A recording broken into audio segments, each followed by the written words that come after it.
So hey everyone, welcome back to another quick and very interesting tutorial.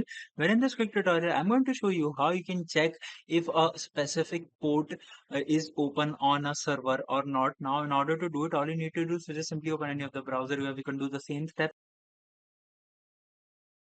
You need to do is to just simply search this website, which is canyouseme.org. Just simply go to this website.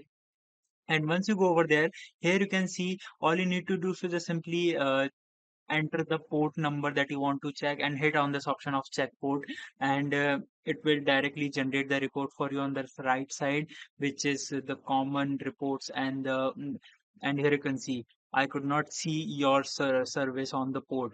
That means the port is not available for me. Alright, so that's it for this tutorial. I hope this video will be helpful for you. Make sure to hit the like button and subscribe button for more such helpful and interesting tutorials. See you in the next one. Take care.